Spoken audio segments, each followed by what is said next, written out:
number of conferences. And in addition to research, she's a passionate advocate for diversity in STEM, obviously, which is why she's involved in Hanser. She also co-founded an organization and initiative dedicated to increasing Asian American representation in Alzheimer's research. And I won't go too much further into her bio, but let me just turn it over to Kelly. So welcome, Kelly, and we're so excited to hear your talk today. Thank you, Bajel, for that really kind introduction. I'm going to share my slides, and I hope that it works in the way that I would like, because Zoom is always a hit or a miss in my experience.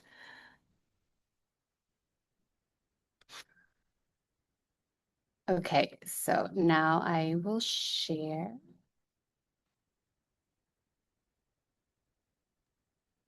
Okay, do you all see the slide? Yes. Yes, we can Okay, see. now I wonder if I can hang on, I'm going to change this to the presenter view because I want to see my notes, but if you guys also see the presenter view, then let's see. Sorry, folks, I should have done this earlier. Nope. Where are you?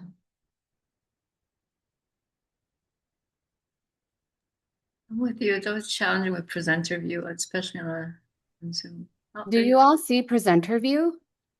I see this great. I don't see your notes. So if you're seeing presenter view on your side, then it must be working. Okay, excellent. Oh, I'm Okay. so glad. Okay. Mhm. So thank you all for your patience. Hang on, let me just advance. Do you still only see the presentation? Yes. Okay. So thank you all for your patience. My name is Kao Lee Yang, and as Bajao said, I'm a PhD candidate in neuroscience in the Neuroscience and Public Policy program at the University of Wisconsin-Madison. So today, actually, my talk will be about it will be less about my dissertation research, but more about a exploratory type of project that I've been doing is a way to encourage community-based research in Alzheimer's disease work. So you'll hear more about that, but this talk is really centered around the concept of community engaged research. So the title of this talk is Beyond Outreach, Community Engagement as Foundational Science for Alzheimer's Disease Research. So briefly, Alzheimer's disease dementia is a neurodegenerative disease of older age, and it's marked by progressive cognitive decline. There are an estimated 7.2 million Americans aged 65 and older who are living with Alzheimer's dementia. And Alzheimer's disease is a costly disease with $384 billion in care costs that are associated with long-term care as well as just assisted living care. And it is estimated that there are about $1,413.5 billion worth of unpaid dementia caregiving. So suffice to say, this is a costly disease. Now, okay, give me 1 second. Sorry, folks. Give me a second.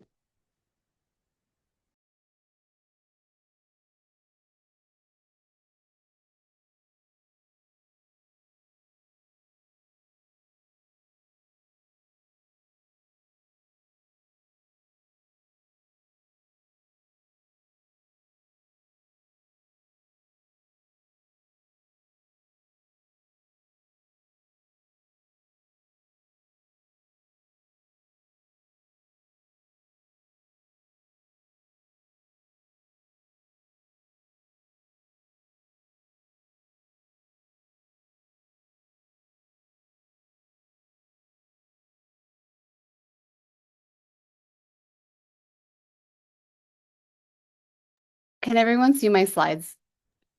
Yes. Oh my gosh. Okay, I'm sorry about that. So my computer has been behaving really weirdly, and I don't want to go into details, but I am sorry for the interruption. Okay, so as a scientist, when we think about Alzheimer's disease, we really focus in my work on ways that we can understand the disease pathology, because our center really focuses on what is happening before the neurodegenerative changes are seen in clinic. So what you're seeing here is a simplified figure that talks about the way we think about Alzheimer's pathology. So on the y-axis is thinking abilities, and if you can imagine, the bottom of the y-axis is decreased thinking ability, and on top is higher thinking abilities. And then on the x-axis is age, with closer to the intersection being 0, and then if you go out further, that's older age. And the black line represents what we think of as normal aging. So over time, thinking abilities do decline naturally with age. However, the red line represents pathologic aging. And as you can see, there's sort of a steeper decline.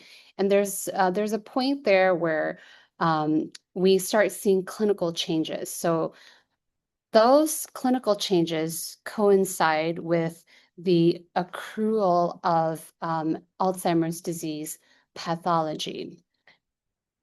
And when we talk about those pathologies, we're primarily referring to the hallmark pathologies of neurofibrillary tau tangles, which tend to exist within neurons, and amyloid plaques, which are found in the extracellular space. And so I'm really focused in this phase known as the preclinical phase, where you can see that it coincides with accumulating brain changes, but it really happens before the onset of mild cognitive impairment and before the onset of dementia. So with this information, the field has really come to see Alzheimer's disease as something that's defined by accumulating amyloid changes. And with this biomarker framework, it enables us to study this long preclinical phase that can happen before people have cognitive changes. And it's really a good window to understand what's happening so that we can apply any therapeutics, or we can think about ways to intervene the disease process. So I'm just going to take a step back a little bit, since I'm talking about biomarkers a lot. What is a biomarker? And a biomarker can be defined as a measured characteristic that's indicative of a biological process, a pathologic process, or responses to exposure or an intervention. And this is the definition that was first proposed by the FDA NIH Biomarker Working Group in 2016.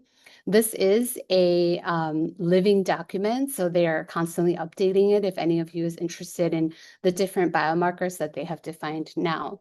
So in Alzheimer's disease, as I mentioned earlier, the biomarkers aim to measure the core pathologies of amyloid plaques and tau tangles. Traditionally, this has been done using PET imaging. And that's a picture of a PET scan at the Weizmann Center. It's one of the locations where we do our brain imaging. And then the other gold standard method of measurement is through a process known as a lumbar puncture. And this is a process that allows clinicians to collect cerebrospinal fluid, which is the clear fluid that bathes the brain and the spinal cord. And from here, we can determine how many of these Alzheimer's proteins are present. We can quantify, and then we can determine how that tracks with their brain changes. However, despite these being the hallmark biomarkers, these approaches can be costly. They're not always accessible, and they're often perceived as invasive. So this is where blood-based biomarkers have the potential to change the field. And that's really the focus of my dissertation work. And really, the promise is that blood-based biomarkers could enable scalable, accessible, and affordable early disease detection. But those of us who are performing scientific research, we probably have been exposed to and believe that scientific validity depends on studying diverse populations. And so we should ask ourselves, who is represented in the science that defines these biomarkers? Oh, give me one second. Mom.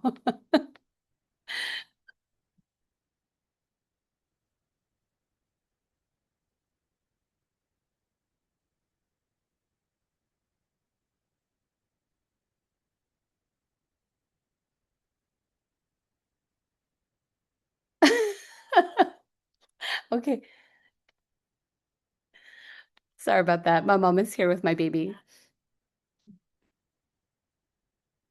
And this is an issue that's well recognized in Alzheimer's research. So, in a 2021 Alzheimer's Association special report on race, ethnicity, and Alzheimer's in America, they actually identified several actionable areas with regard to improving representation in research. And this includes, but is not limited to, um, underrepresentation in research trials, mistrust and structural barriers. And then they ended with a call to increase engagement.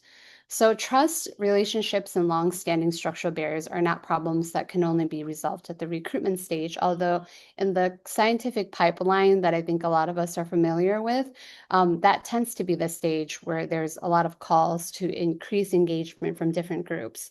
I think that to meet this need would require building conditions for research participation and really awareness much earlier in the scientific pipeline.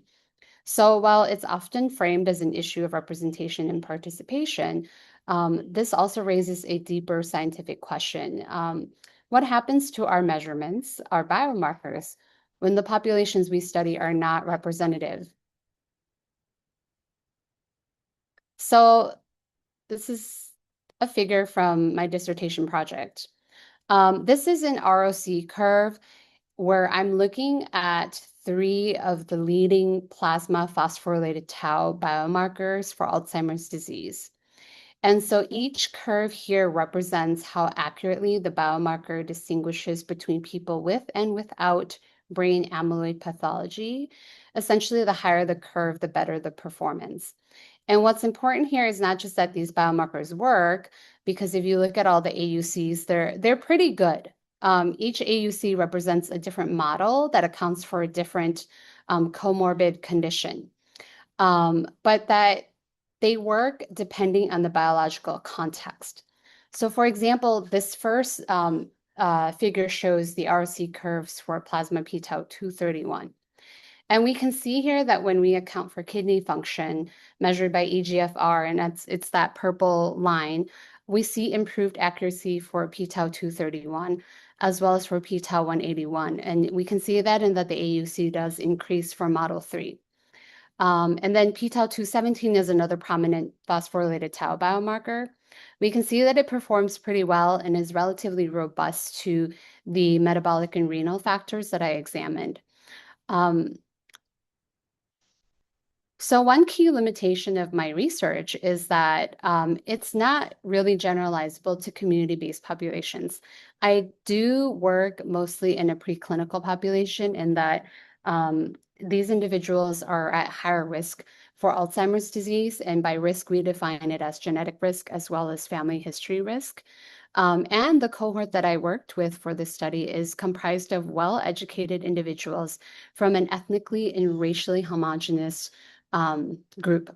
So even the takeaway from my research here is that biomarker signals are not universal, and that my research suggests that they are shaped by underlying physiology.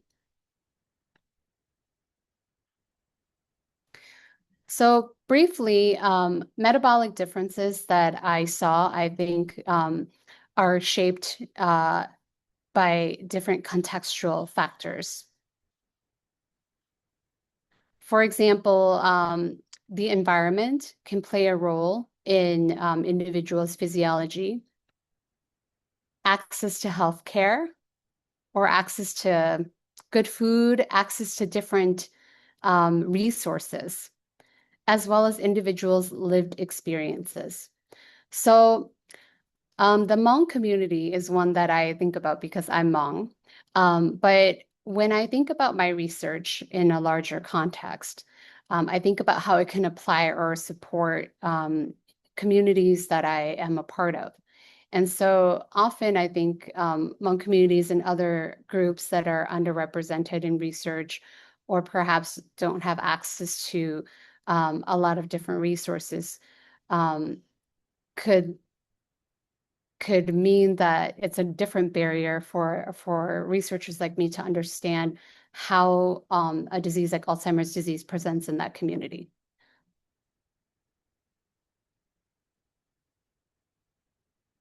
So my research, I think, and others would suggest that biomarker context varies across populations. And the Hmong, of course, community is an example and one that I'm going to focus on for the rest of this presentation. Now, there are small studies that do suggest distinct metabolic patterns within the Hmong community.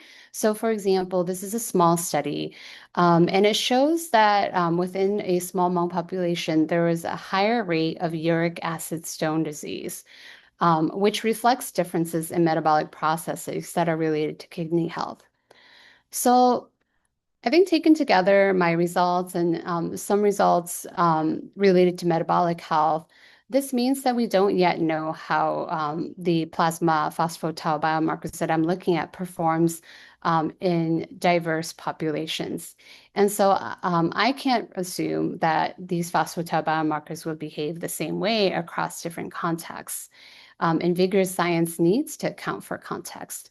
So if we agree that physiology is shaped by context, then vigorous science needs to account for that. And we actually see examples of context being explicitly taken into consideration in research in other areas. So one example is from gut microbiome science. So this is a highly cited study published in Cell, led by Bajau Vengay, where they examined how immigration to the US affects the gut microbiome. And so very briefly, they found that immigration transforms the gut microbiome. And I will not say more since our expert is in this room with us. But what made the study powerful is that they explicitly took context into account. So by that, I meant they looked at migration, diet, and generational change. These are all really important contexts. And so this study is often cited for its impactful scientific findings. And according to Google, it's been cited over 800 times. However, I learned from Bajau that there's a methods paper that was published in the Journal of Participatory Research Methods that has unfortunately received far less attention, but I argue is equally important because it underlines the hidden infrastructure of science. And I argue that it's these methods that allowed for the groundbreaking research findings that were then published in Cell and received a lot of attention. So a core component that I think enabled this, the impactful study that Bajau led, was that they really had deep partnerships with immigrant communities. And this included building an infrastructure that had bilingual research teams, co-creation of a research study, culturally informed recruitment, as well as long-term engagement. And I really want to highlight that these are not just logistical details, but these kinds of approaches are part of a broader set of methods, often described as community engaged research. So this figure shows the community engagement really exists on a continuum in the context of research, from no involvement of the community to consultation to full community-driven research. But what's important is that movement along this continuum doesn't just happen automatically. It really depends on the underlying contextual factors, things like history, trust, relationships, respect, and transparency. And that these are not just things that are nice to have, but they can actually shape whether meaningful engagement is even possible. This framework also highlights equity considerations, such as who holds the power, who makes the decisions, as well as how resources and ownership are shared. These are often explicitly addressed, not explicitly addressed in traditional research. I think in traditional research, a lot of it is assumed and known, but They fundamentally shape how research is conducted and who research is working for. So community-based participatory research is an approach that fundamentally rethinks how research is done. And instead of treating communities as subjects, it positions them as partners who are engaged across all phases of the research process.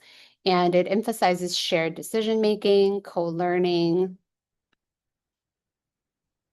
and shared decision-making, and long-term relationships. It also really builds on community strengths and knowledge that already exists within these communities. Importantly, these kinds of partnerships don't start just at the point of recruitment. It requires groundwork. So building relationships, building trust, and shared understanding well before a study begins. And that groundwork is often what gets labeled as outreach in the traditional framework of scientific research. But I'll show next that it's actually something much more foundational. So early engagement activities include relationship building, trust development, and culturally grounded education. And as I said previously, these are often labeled as outreach activities. But in the traditional framework of research, outreach typically refers to recruitment or dissemination. And these are steps that tend to happen later in the scientific process. What I'm describing here is something different. This is about building the relationships that require shared understanding that is needed to actually support participation across all stages of research. So what role does engagement play in Alzheimer's disease research? This is a case study from some of the work that I've performed here in Madison within the Hmong community. Briefly, though, as a background, there's no word or translation for dementia in the glossary of medical terminology, English to Hmong. So this is a textbook that's used by medical interpreters. And what I'm trying to highlight here is that dementia as a concept is not really recognized, at least within the communities that I have spoken with. And that cognitive impairment is typically perceived as a normal component of aging. So what this means is that Hmong elders and their caretakers generally seek medical care for acute physical illnesses and not for memory-related problems. So this is important because it differs from my framework as a scientist in that Alzheimer's disease is not a normal process of aging, and that there are ways that individuals could be engaged and seek care before they start showing cognitive symptoms. So part of my project was to be engaged with Hmong stakeholders early on in my training. So I entered graduate school in the fall of 2020. And in the spring of 2021, I co-founded the Coalition for the Advancement of Asian Americans in Aging Research, Education, and Services. Wow, that's a mouthful. But CARE is what we called ourselves. And we initiated partnerships with the Southeast Asian Healing Center here in the Madison-Dane County area. And they are a program that serves Hmong and Cambodian elders. In 2022, I received a Mortgage Engaged Scholars Fellowship. Hi, baby. Mom. I know, I love you, sweetie. Sorry, my baby gets very excited. Where I received a stipend of $1,500 to support creation of materials that the Southeast Asian Healing Center identified that they needed. So when we reached out to them, they shared with us that they have noticed some of the elders that they serve have dementia, but they do not know where the resources are and what they can give to these elders and how they can help them. And so as somebody who has spent many years in the Alzheimer's Disease Research Center, I knew that there was an abundance of resources available, but what seems to be missing was that bridge. So the Mortgage Fellowship enabled me to sort of work with CARE to create that bridge. So we worked as a team. In 2022 to 2023, CARE, we worked with the Southeast Asian Healing Center team. We worked with professional medical interpreters and a graphic designer to create informational brochures on dementia in 3 different languages, in Hmong, Khmer, and English. And then in 2024, we disseminated those materials to all kinds of programs in the Dane County area, as well as during different activities in the community. So this is what those materials look like. This is the front of the brochure in Khmer. This is the front of the brochure in Hmong, and then this is the front of the brochure in English. Now, one example of how this work extends beyond research is that these brochures informed the Wisconsin Office on Aging, building our largest dementia infrastructure Cycle 2 grant priorities. So BOLD is actually a grant that's offered through the Centers for Disease Control to support states in their infrastructural work. And when the Office on Aging here in Wisconsin learned about this activity, they actually reached out to me and they wanted to implement it at a statewide level, which I was really excited about. So I had the opportunity to work with them to implement this on a larger scale.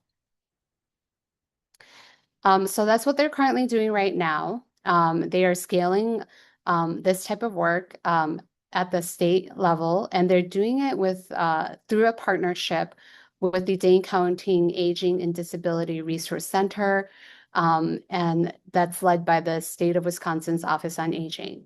My role in this is to be a consultant, but this is one example of how something that was initiated in research can actually inform policy and have a systems level impact. And this is something I'm really excited about. It's beyond me now, but I'm excited to see what they will do as the grant years continue.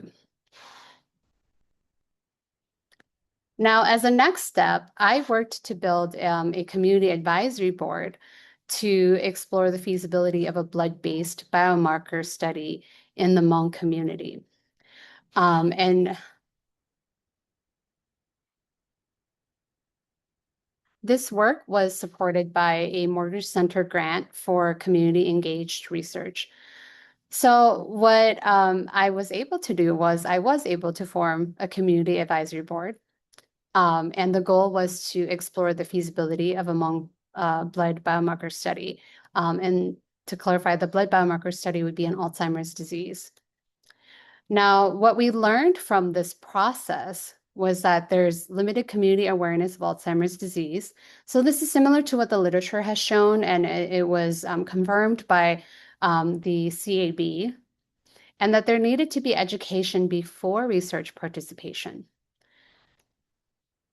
But the committee believes that despite these limitations, that a blood-based study would be viewed positively. From here, we identified some actionable items to address what the committee's concerns were, which is that there needs to be increased awareness of Alzheimer's disease as well as education before research participation. So we developed and disseminated a survey to assess community awareness of Alzheimer's disease and dementia, and this was IRB approved and disseminated in 2024. We also hosted a community event for dementia awareness in the fall of 2024. So this is a flyer from that event. We called it Caring for Our Elders, Dementia and Memory, featuring Dr. Nathaniel Chin, who's a geriatrician in the Memory Care Center at UW Health. And what we did in this event that was unique from other outreach events or other educational events was that we had simultaneous interpretation. So we were very fortunate to be sponsored by local businesses at this event, and we were able to have an in-person interpreter who was able to speak as Dr. Chin was going through his slides. And I think that it was really well received by the elders who came and participated, and they were able to have good conversations and ask really good questions. And we were able to begin a protocol development for the blood-based biomarker study.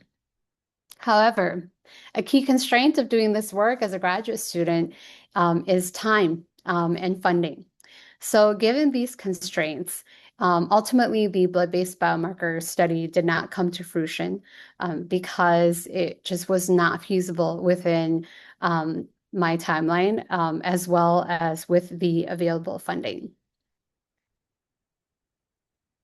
So what does all of this mean for Alzheimer's science? If we take seriously the idea that biomarkers are shaped by context, and that context is unevenly distributed across populations, then this has important implications for how we design and conduct research. First of all, I think it means that engagement should begin early, and it should not be something that happens at the point of recruitment. It needs to begin much earlier as part of how we build research questions and design our studies. From I think a responsibility perspective as a scientist, it's important to see and to understand how the research that I'm doing could impact the communities they're intended for, and especially the communities that are underrepresented in research. Second, it means that recruitment itself should be grounded in trust and relationships, and not just as a point of access to potential research participants and as an outreach strategy. So partnerships that require long-term investment, I think, is critical. And third, it means that community knowledge could inform the research that we do. The way that we interpret and use biomarkers should account for the populations in which they are studied. So we can't assume that the findings we have are generalizable without understanding the context. And so taken together, I'm really saying that engagement has a critical role at the start of research, and that engaging the communities for which we intend the research to benefit can help prepare these communities for research readiness. And it can really propel biomarker discovery as well as clinical translation. So to summarize what I've argued today is that community engagement is not just about outreach or recruitment, but it really is about how we design studies. It's really about who participates, how we interpret the results. Therefore, I really believe that engagement is foundational to the scientific pipeline. And it should be recognized as an early essential phase of the scientific process. And with that, I want to give my acknowledgments, the Mortgage Center for Public Service, for all of their support, my community advisory board members, the care team, my mentors, the Southeast Asian Healing Center, and Dr. Van Gay, who is my inspiration. All right, thank you all, and I'll open up for discussion.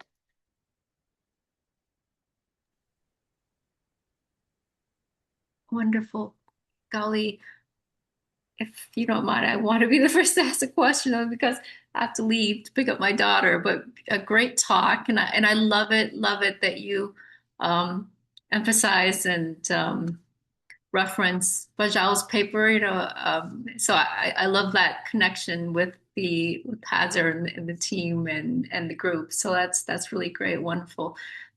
Because I'm getting older, what's the average decline or age for brain? Like, what's the average age for brain aging that you're seeing? I know you're doing more Alzheimer's research, but just in general for just general population.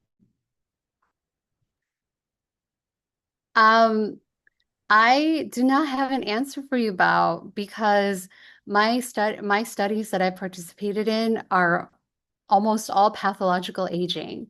So we actually have not looked at just normal physiological aging. I can say with confidence that Alzheimer's disease dementia is really defined as clinical decline that happens after 65 years old. So there's two forms of Alzheimer's disease. There's the familial form that can be inherited, and that only represents about 1% of cases. And these individuals, they can actually show cognitive decline in their mid-30s. They're really, really early. But most of the cases are what's known as sporadic Alzheimer's disease, and they tend to happen after 65. So if they have any clinical symptoms before 65 years old, it may or may not actually be defined as Alzheimer's disease dementia. I know that doesn't exactly answer your question, but it's at least the pathological aging age.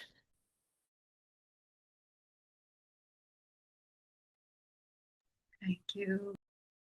Kao Lee, I have a question. And sorry if you answered this because I had to step out for a second. But how do you talk to our Hmong elders about Alzheimer's? How do you explain what's going on in the brain? I'd love to hear your spiel. Yes, so it's really difficult. I'll say that. And I think it really depends on the knowledge of the elder who I'm speaking with. So what I find is that some of them, they actually come with some pre-existing knowledge. And in those cases, they ask more pointed questions like, oh, what can I do? I'm forgetting things. And they have this concept that it's addressable. Others, they come and they say, oh, I forget stuff all the time, and it's just because I'm old. So for those individuals, the way I talk about it is I try to share with them that we don't see our brains, but our brains play a big part in the way that we function every day. And so with Alzheimer's disease, it is actually a disease because it can hurt our brain cells. So it's really simplified. Um, but when I think about it, the way that we talk about it with even English speaking individuals is we tend to show brain images where in an Alzheimer's disease brain, there's actually a lot of shrinkage of the brain because neurons die. And so when individuals see the stark contrast between like a normal cognitively unimpaired brain and a brain of somebody with Alzheimer's disease, they can actually see a noticeable size difference. So when brain cells die, the brain gets smaller. So I'm very careful around that. Like in Alzheimer's disease, it can really hurt your brain cells. Um, I say, trời ơi, cá nông lư. It's not the best translation, but it gets the job done. So I think this is an area that needs a lot of work, right? Developing medical terminology about it, and developing a shared understanding of how you talk about neurons, which is only one of the many, many, many different types of cells that are involved. So it's like that, like little steps at a time.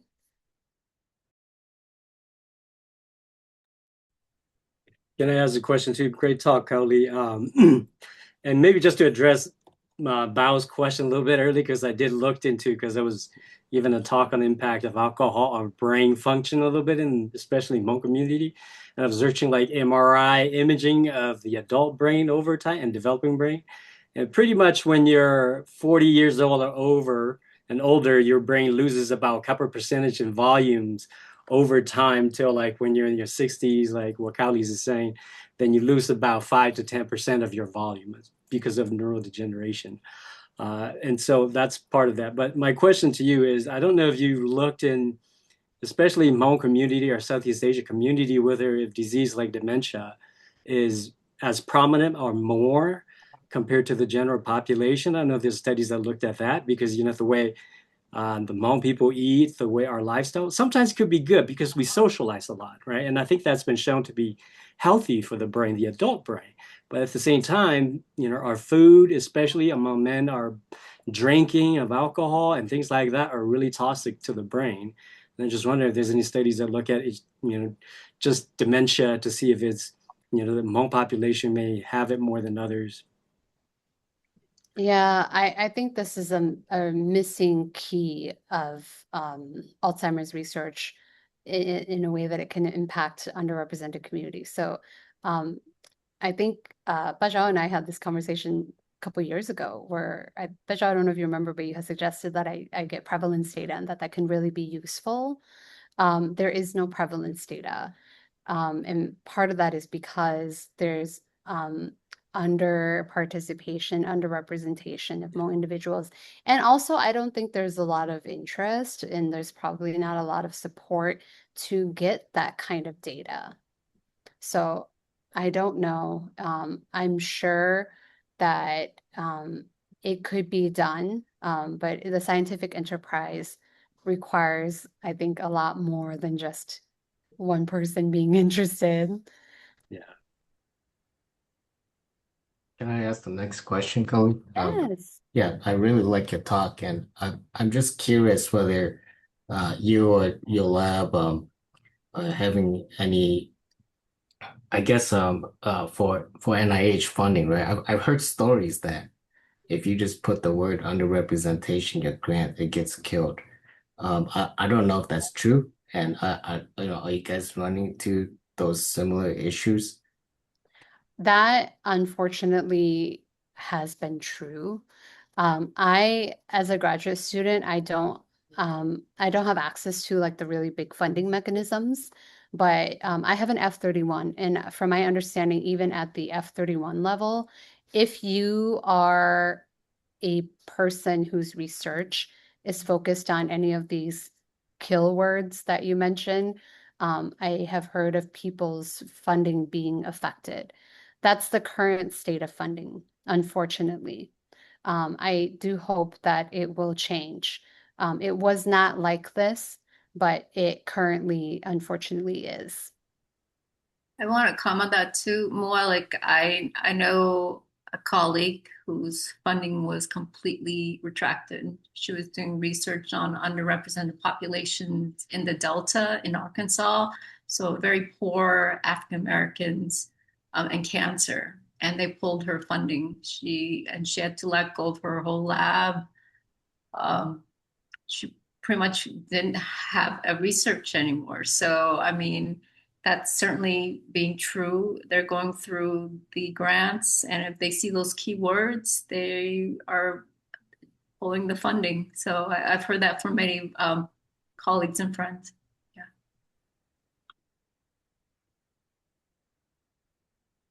Can I have a question? That was a great talk. Coming from the rare disease world, this whole community engagement, driving research, driving clinical trial design, that's such a key aspect. And I think because in the rare disease space, we're so focused on clinical trials, we forget about the research that has to go in before we even get to that translational pathway to get to clinical trials. And so I really love this idea that you are really pushing community engagement just at the basic research level. And I know that it was really unfortunate that, you ran out of funding and out of time to actually complete the study to where you wanted to take it. But I'm kind of just wondering, either from you or just anybody here, I mean, I think this is definitely a gap that needs to be filled, and it's even beyond Alzheimer's, right? It could be any disease out there. And I think, I wonder if there's like a larger scale where we have to collaborate to sort of, make this medical dictionary that's applicable to, more than just one disease. Like you were saying, just trying to find the word for neuron. It's, how do you talk about that? And like, sometimes I try to tell my parents what's going on, and they're just like, whatever, like we trust you. But they're also like the last people to go and get a diagnosis or even go to the doctor.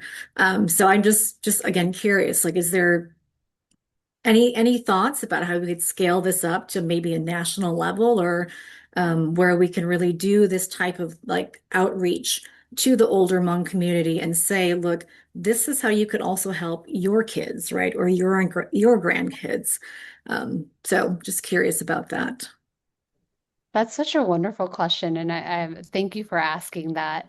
Um, so this talk was originally built for an Engaged Scholars talk series, which is why it's so focused on the community engagement component.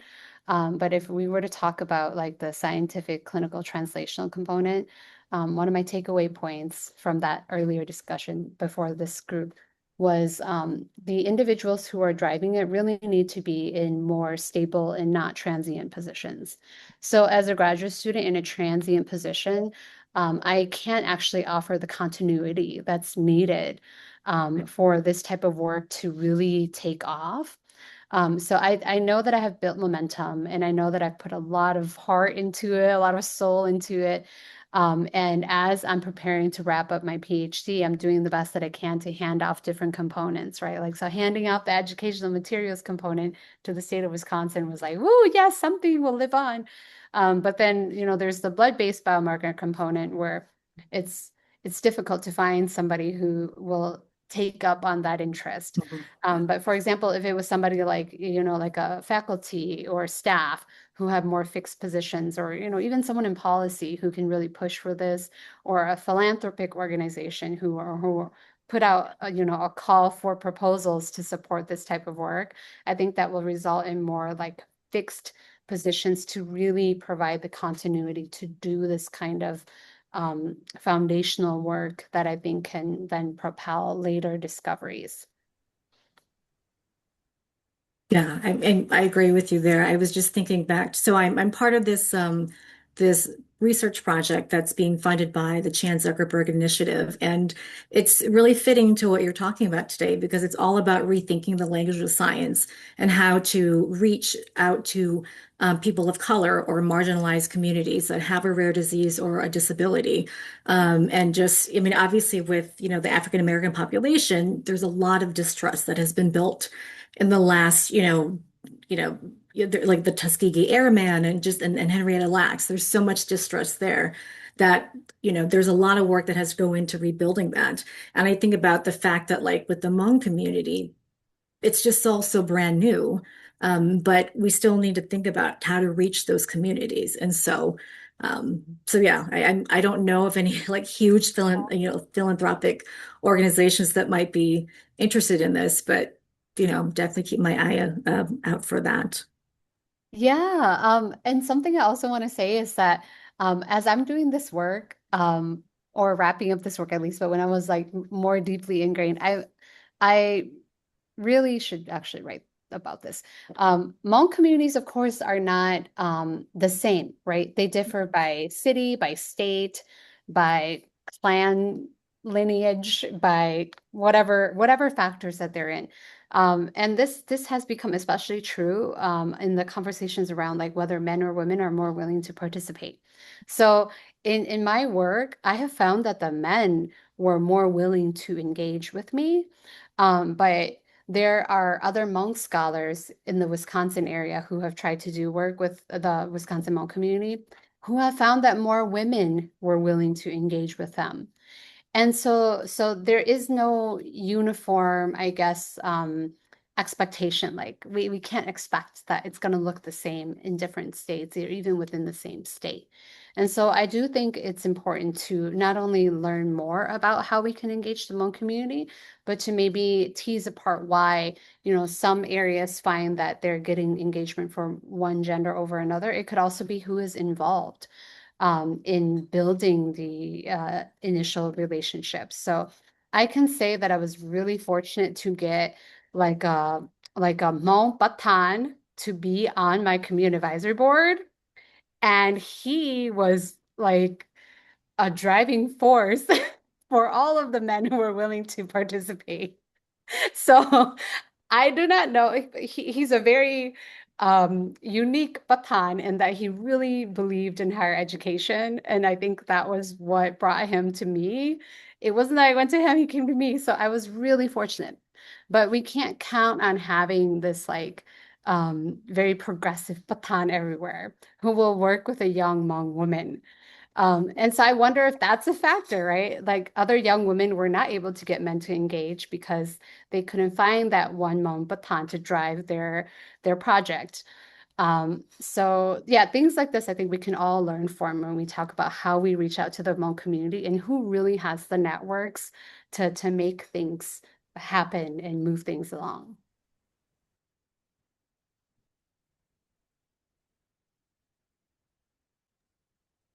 Nora, can I just make a quick comment, Kali? I think you know, I know that it's a transitional period for you, and that's what it is for being a graduate student, and that sometimes is one of the hardest part, right? But and like you said, being a faculty will probably be better because I think in order for you to fund these sort of things, you're probably going to have to be the one to come up with ideas, to actually write the grant and decide how much money you actually need to really make a difference, right? And so I hope that either you or whoever else is here that realize that there's a real need for Hmong people to do that type of research, especially not just Hmong community, but I see like the Southeast Asian communities, which doesn't get a lot of attention, and maybe the general population as a whole too, like even Hispanics and things like that, right? That maybe we are that bridge that, you have to create that position that hopefully will allow you to be more stable to do. And I'm just wondering for you, I think you seem to be really great at these sort of work, like, especially with the community and things like that. What are your future plans once you're done with your PhD, whether this is a direction that you continue to pursue, or what do you want to do? And what kind of maybe message would you have for the next coming up who may want to do this type of research too? What can they take away from your experience in order to continue this research? I think so. Two parts. This is being recorded, right? Yeah. Okay. So I'll just say that plans for my future are in the works.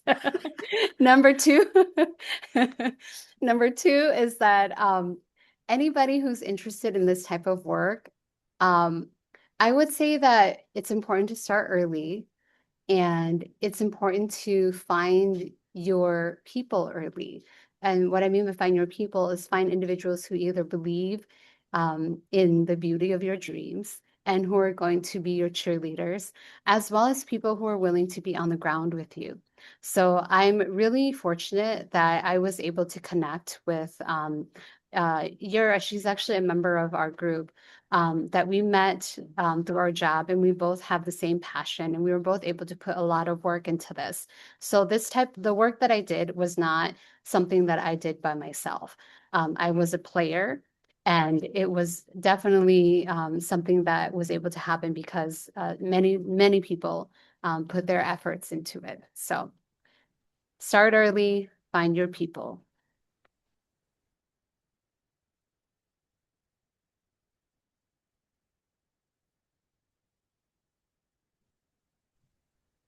Ask if you do continue to do research, what kind of research would you like to do, as in topics? Yeah, thank you for your question. I'm trained as a biomarker scientist.